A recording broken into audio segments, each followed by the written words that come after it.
გაატარეს ხელიზაფხული ეგვიპტეში ინტერკონტინენტალთან ერთად. ხურგადა ეგვიპტის ოაზისი. დაგვიკავშირდით.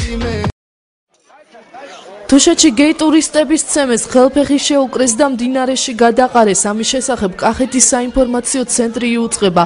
ტურისტული კომპანიის წარმომადგენლების განცხადებით, ტურისტებმა საქართველო უკვე დატოვეს. ინციდენტი ერთი კვირის წინ სოფელ ომალოში მოხდა. თუშეთში დასასვენებლად მყოფმა რამდენიმე ქართველმა ახალგაზრდამ 3 გერმანელი ტურისტის სუფრაზე მიიწვია. ჩხუბი მას შემდეგ დაიწყო, რაც ტურისტებმა ერთმანეთს აკოცეს. ქართველმა ახალგაზრდებმა გერმანელი ტურისტები ჯერ სცემეს, ხოლო შემდეგ ხელფეხი შეუკრეს და მდინარეში გადაყარეს. ტურისტები წყლიდან ომალოს მცხოვრებლებმა ამოიყვანეს. ტურისტული კომპანიის წარმომადგენლების ცნობით, ადგილობრივებმა უზრუნველყეს ტურისტების ბარში უსაფრთხო ტრანსპორტირება, საიდანაც ისინი თბილისში ჩავიდნენ და საქართველო დატოვეს. მომხდართან დაკავშირებით დაზარალებულ ტურისტებს არც პოლიციისთვის და არც საკონსულოსთვის არ მიუმართავთ. შესაბამისად, ახმეტის პოლიციაში სისხლის სამართლის საქმე აღძრული არ არის.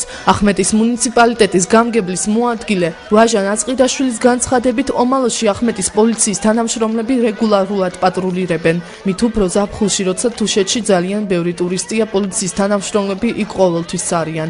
საგუშაგოც აქვთ აეროპორტის მოპირდაპირე მხარეს. ტურისტების ცემის შესახებ ჩვენ არანაირი ინფორმაცია არ გვაქვს, განაცხადა გამგებლის მოადგილემ. კახეთის საინფორმაციო ცენტრის ცნობით, ქართველი ახალგაზრდები, რომლებმაც ტურისტების ცემეს, მაღალჩინოსნების შვილები არიან. გაატარეს ხელიზაფხული ეგვიპტეში ინტერკონტინენტალთან ერთად. ხურგადა ეგვიპტის ოაზისი. დაგვიკავშირდით.